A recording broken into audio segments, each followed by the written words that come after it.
Halo, Assalamualaikum warahmatullahi wabarakatuh.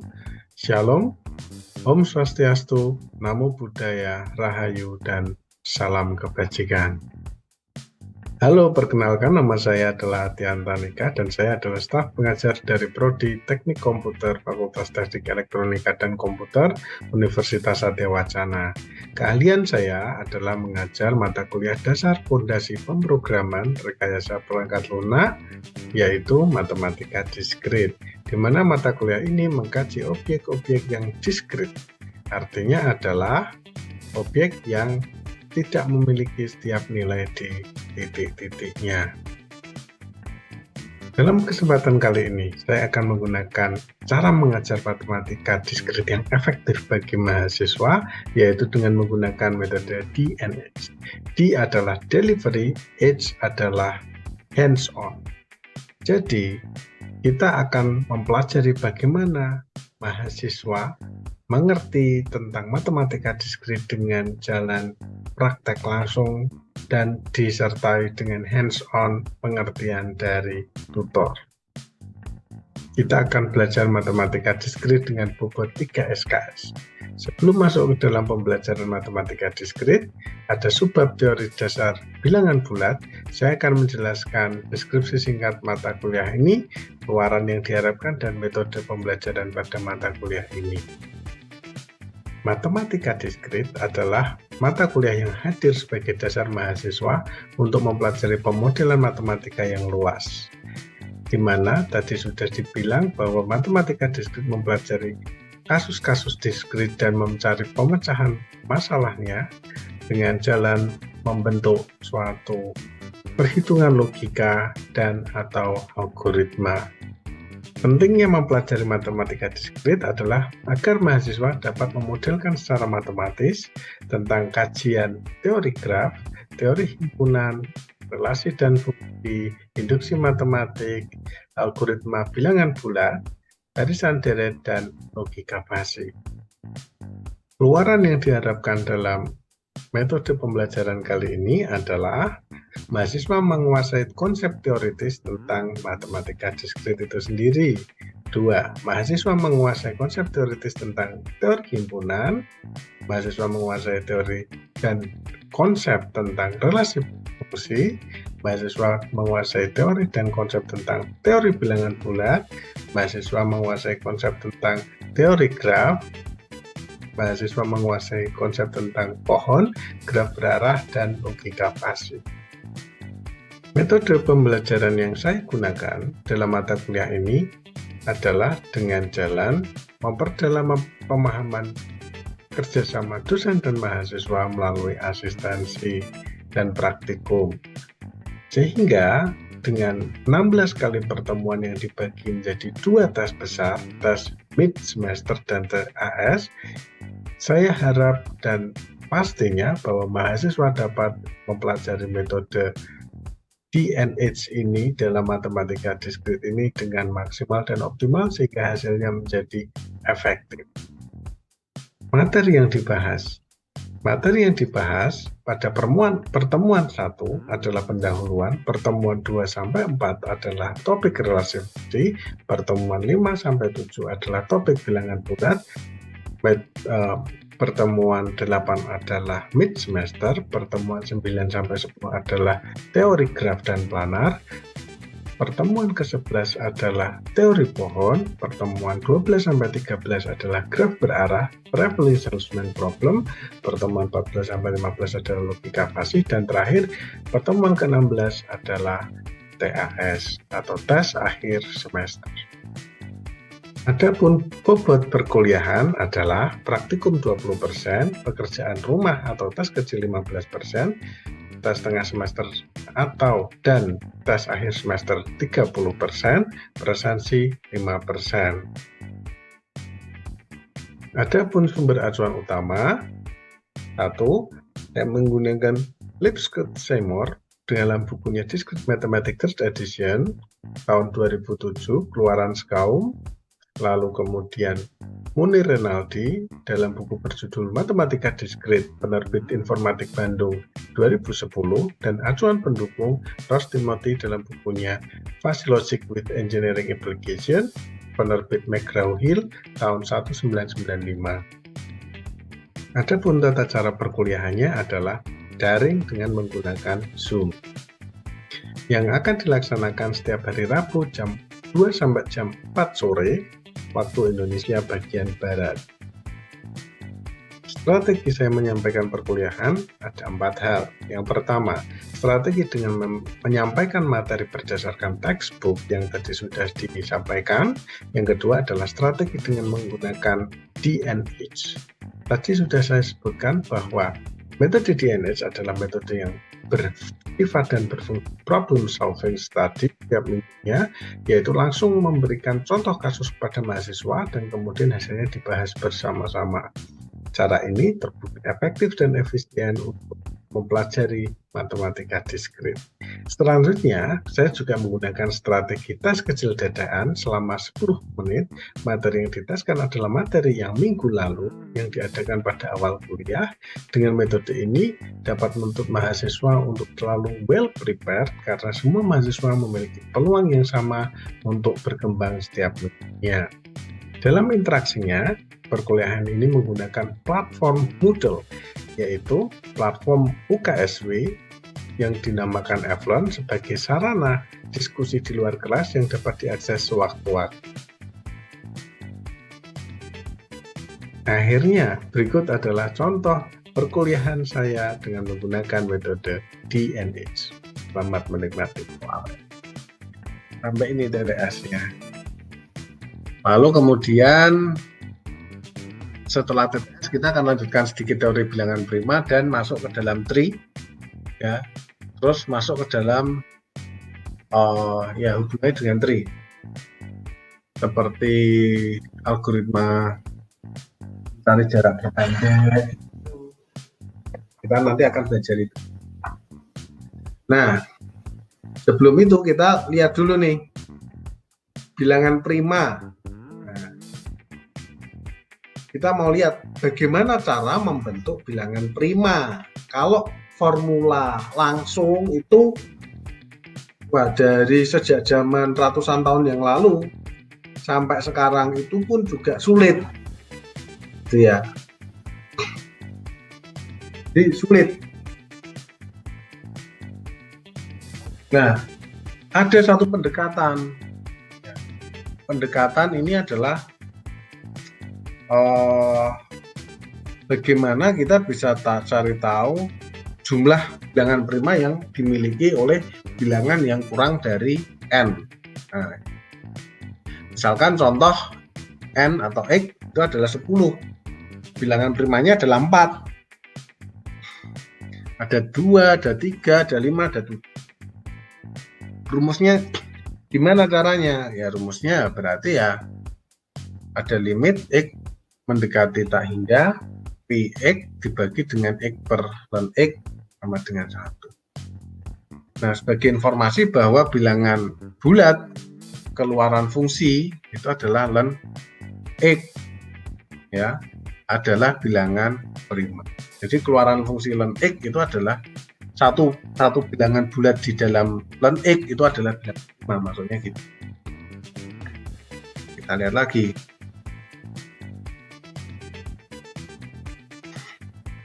Contoh intermezzo aja, intermezzo.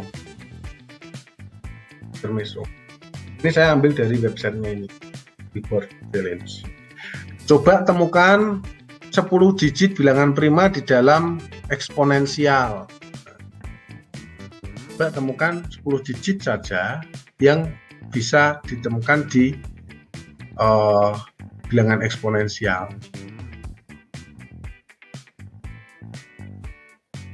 Nah ini ya, jadi jawabannya adalah ini 7427466391. Ini adalah nama .com-nya. Lucu ya, nama .com-nya kok jadi jadi pertanyaan matematika gitu ya. Jadi nama .com-nya adalah 74274666. 6 ini bukan bilangan prima ya. 66 ini bukan bilangan prima. Ya. 46 bukan bilangan prima. Waduh. Ini bisa salah ini. Ya. Bisa salah ini. Nah, kita cari ya, bilangan primanya berapa. Nah, coba kita copy ya. Kita bisa cari bilangan prima manakah yang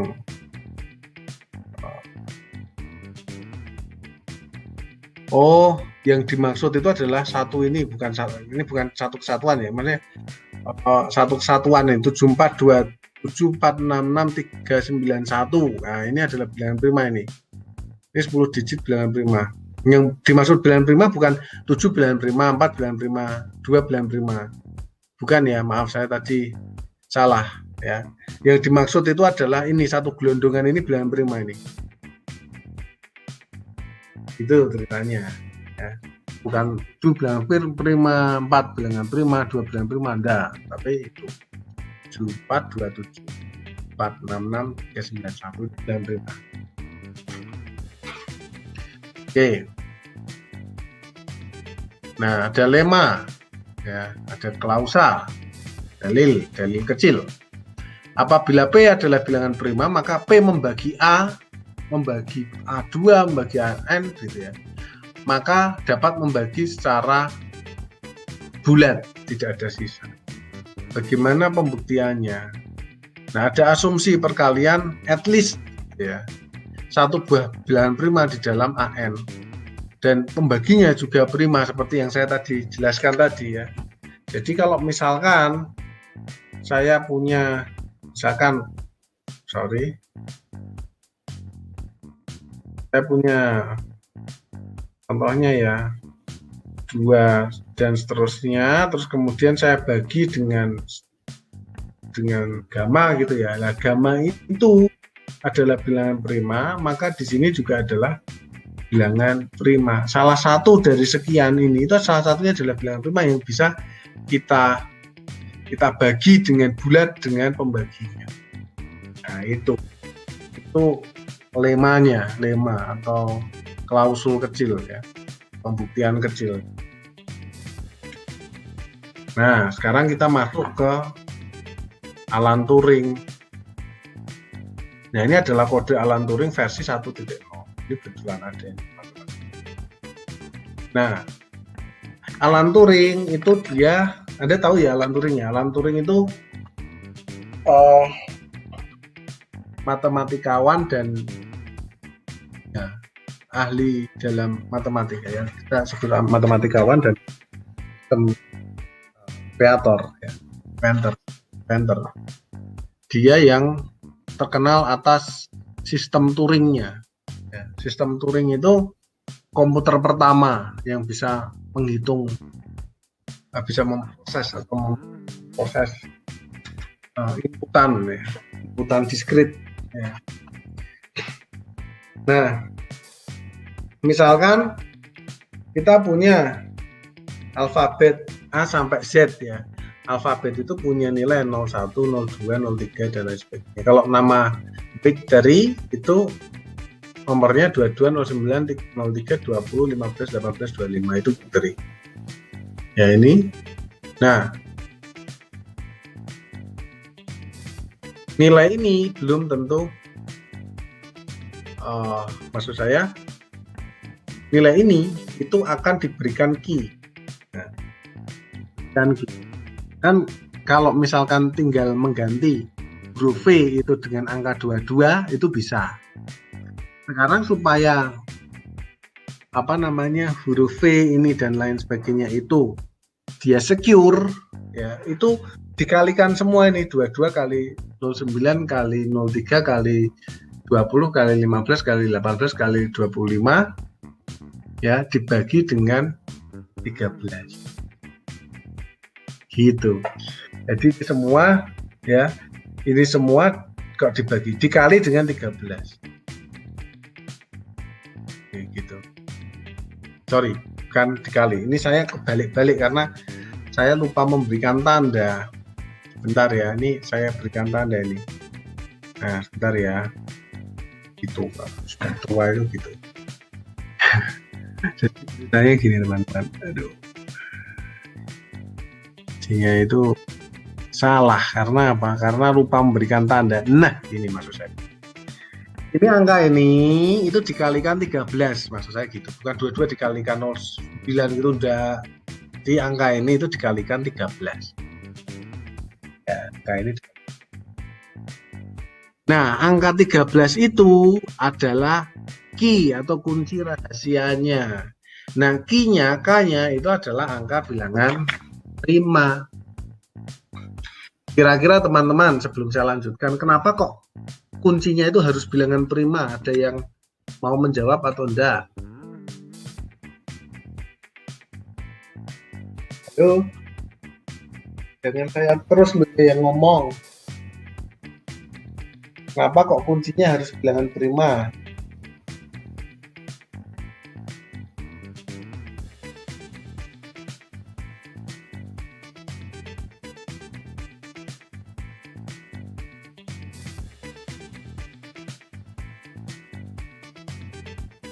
Halo?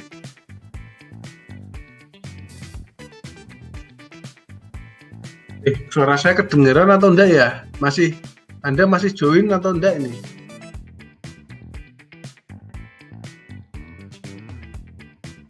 Halo teman-teman. Oh ya. Saya takutnya pada tidur semua, jadi saya ngomong gitu, waduh ini gimana gitu ya. Sebentar. Ini kok berhenti di MATLAB itu apanya ya? Yang screen yang mana? Ini sudah bisa jalan lagi enggak ya ini? Loh? Teman-teman bisa melihat. Oh ya, sudah aman ya, oke. Oke. Ini ceritanya gini.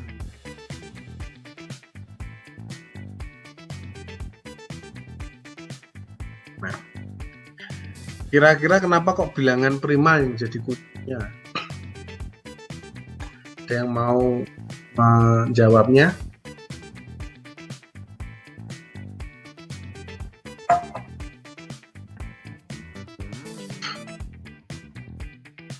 Kalau tidak ada ya berarti asasi. Karena bilangan prima itu adalah bilangan yang spesifik. Karena dia tidak bisa dibagi selain dirinya sendiri, berarti hasilnya itu nanti juga spesifik. Jadi, nih, coba aja ya. 80 kali 3 kan unik nanti. Ya kan? Berarti berapa tuh? 80 kali 3. 240. Kan unik ini. Karena apa? Dibagi dengan bilangan prima. Ya. Bisa nggak dia itu dibagi dengan sesuatu dan menghasilkan nilai 80? Ada nggak cara lain untuk menghasilkan 80? Kalau kuncinya salah gitu maksudnya, bisa nggak? Nah gitu. Itu adalah salah satu. Ya mungkin bisa sih, tapi komposisinya itu sangat kecil sekali. Kan gitu tujuannya toh. Nah maka dari itulah dipilih kunci yang bilangan prima itu mas. Nah supaya lebih secure lagi, kunci bilangan primanya itu nggak cuma 2 digit, banyak digit, bisa 10 digit, bisa 15 digit. Ini kan 2 digit contoh saya saja 12 digit. Nah supaya lebih aman lagi jangan 2 digit, 2 digit, jangan 2 digit tapi 10 digit gitu, 4 digit, 6 digit.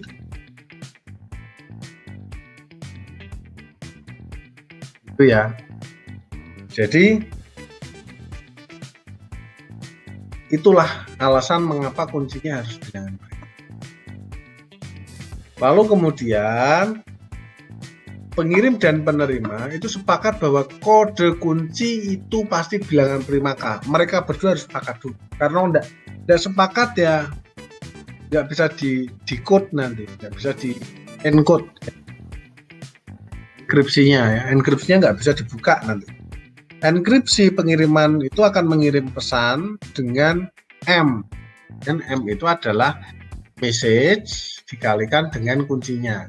Nah ya tadi ya, M kalikan K ini. Nah, dekripsi penerima itu adalah dengan membagi M yang tadi yang sudah terkirim dengan kuncinya. Karena supaya apa? M-nya itu bisa kembali seperti semula. Ini kan kalau misalkan dibagi seperti ini kan K-nya bisa dicoret gitu.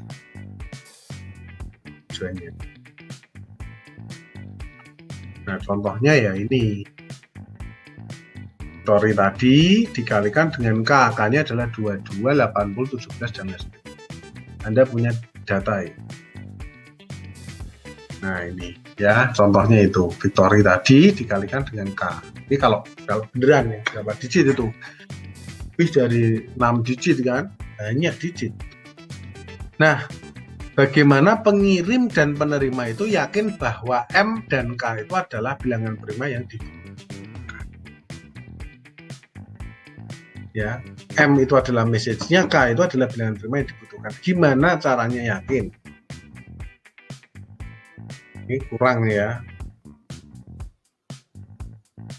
M itu adalah message, K itu adalah bilangan prima yang dibutuhkan. Gimana caranya? Nah, apakah algoritma ini aman? Tidak bisa dibobol? Kan gitu. Ya. Nah, sekarang breaking the Turing code yang tadi, algoritma Turing tadi.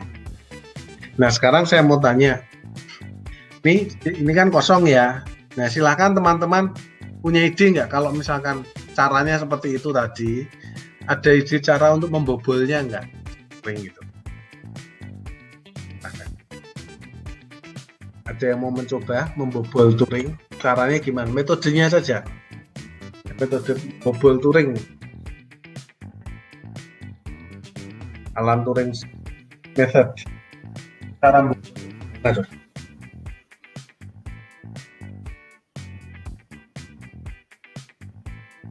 Halo?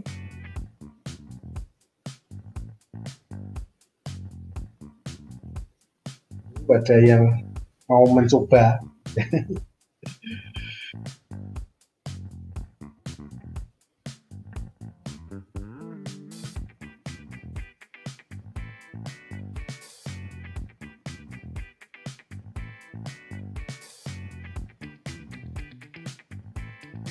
Wah, itu Ahmad Ridho, silahkan.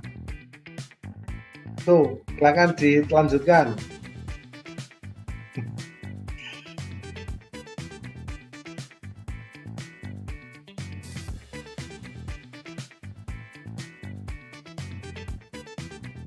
Oh, saya pikir.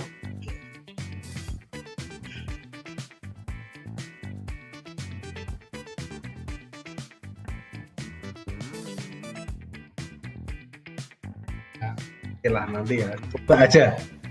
Jadi PR ya buat teman-teman ya. Boleh cek di internet, sumber di internet, boleh silakan, PR aja. Nanti akan saya jelaskan lagi. Ya, PR aja. Jadi hari apa ya? Hari ini coba, nanti dicoba aja. Ya, coba. Tapi ini untuk apa namanya? Misalkan saya berikan ini gitu ya. Itu bisa jadi latihan soal untuk tes tengah minggu depan.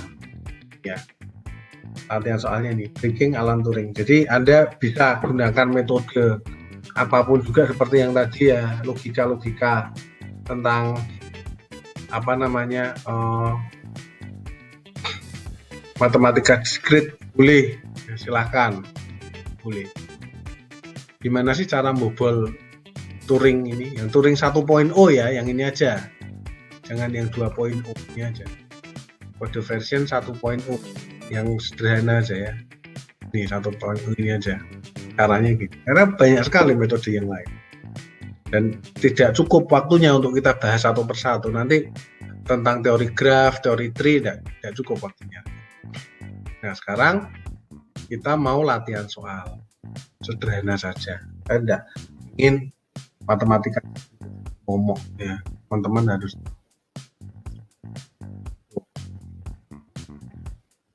coba deh hitung nih ya. Ini hasilnya apa sih? Ini jawabannya. Anda bisa mencoba nggak, teman-teman?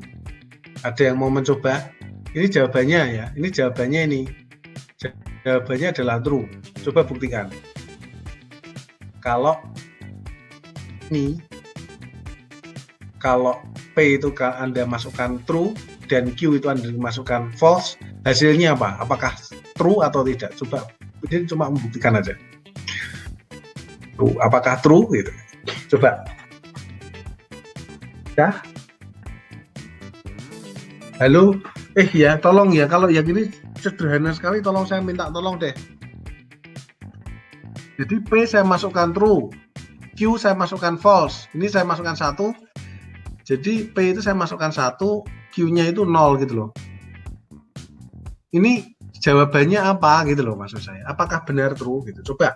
Ada yang mau ngerjakan di annotate? Enggak. Kalau enggak pulang-pulang loh, enggak selesai-selesai loh ini. Ini tinggal sedikit lagi kok. Ayo.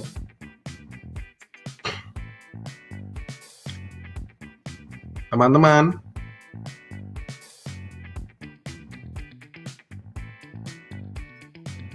Ya. Ayo loh. Salah enggak apa-apa. Enggak pulang-pulang nanti kita. Enggak selesai-selesai. Boleh. Annotate ya. Ada nulis. Bisa enggak? Oh, enggak apa-apa. Aman aja ya, Yurun.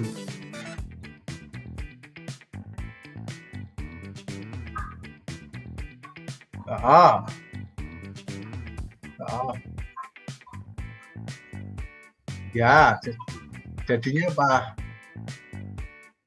Pinter. Terus jadinya 1.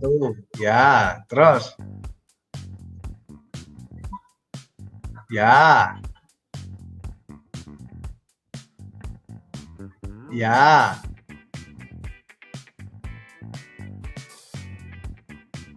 Ya. Ya, betul, pinter. Tepuk tangan. Terus yang B. Jadi ini diselesaikan oleh Yurun nih. Wah, hebat nih dia. B.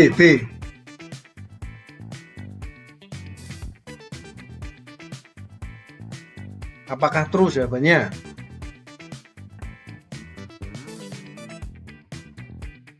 Ayo.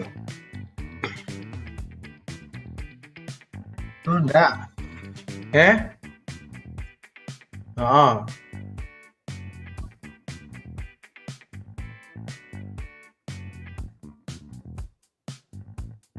Ya, sebentar ya. Ya, 0. Ya. Bahasanya apa bacanya? Ayo, sekarang saya tanya nih. Kalau gini artinya bacanya gimana? Bahasa manusianya gimana ini? Gimana, Ron?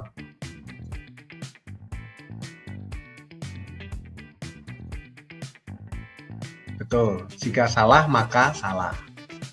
Atau bacanya gini, jika inputnya salah akan menghasilkan output yang salah. Bener nggak? Oke? Betul. Jika saya salah, yang saya lakukan, tindakan saya akan menghasilkan hasil yang salah dong. Kan saya salah. Oh, inputnya aja sudah salah, hasilnya salah kan gitu. Itu betul. Jika yang tidak benar itu adalah kalau saya sudah salah, kemudian kelakuannya juga malah jadinya betul, itu salah. Ya, itu lucu sekali cara anunya, cara membahasakannya. Jadi jika inputnya betul menghasilkan hasil yang betul, itu pasti betul ya. Jika inputnya betul menghasilkan sesuatu hal yang salah, apa? Salah, ya. Jika saya salah menghasilkan salah, betul, orang saya salah kok menghasilkan salah. Nah sekarang kalau saya inputnya salah tapi menghasilkan sesuatu yang betul, salah. Tuh, asik ya. Ya gue bingung lah gue apa gitu ya. Nah sekarang nomor 2, ini betul ya, true ya, sudah saya betul betul tulisannya Harun.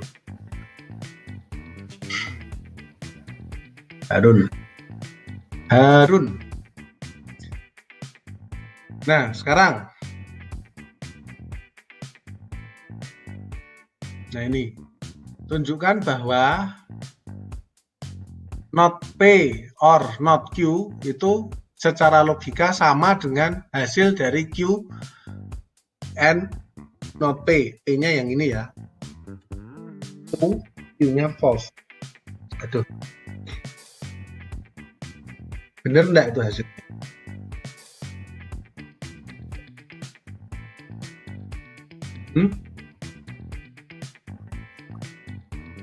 Coba gimana caranya?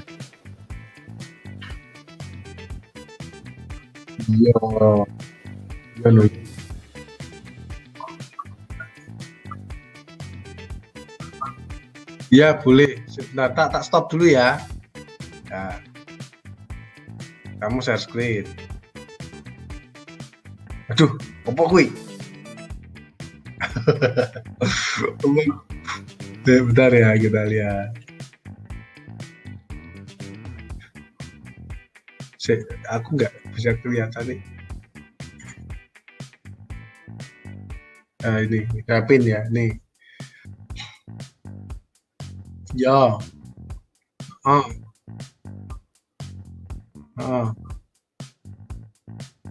Ya.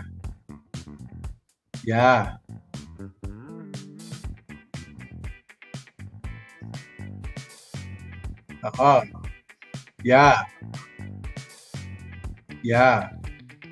Ya. Pinter, tepuk tangan, hebat ya, keren. Saya caranya unpin bi. Bentar yo, balik ke meneh ini, sharing lagi.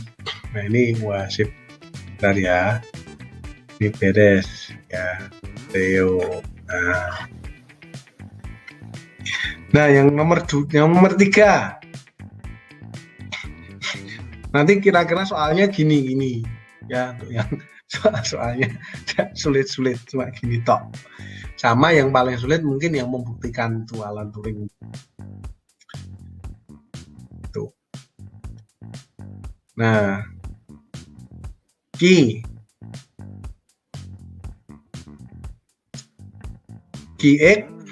ya, jika Qx adalah statement X plus 1 sama dengan 2X, maka apa yang terjadi apabila ada simbol ini nih? Ini bacanya apa ini? Ada yang mau nyoba enggak?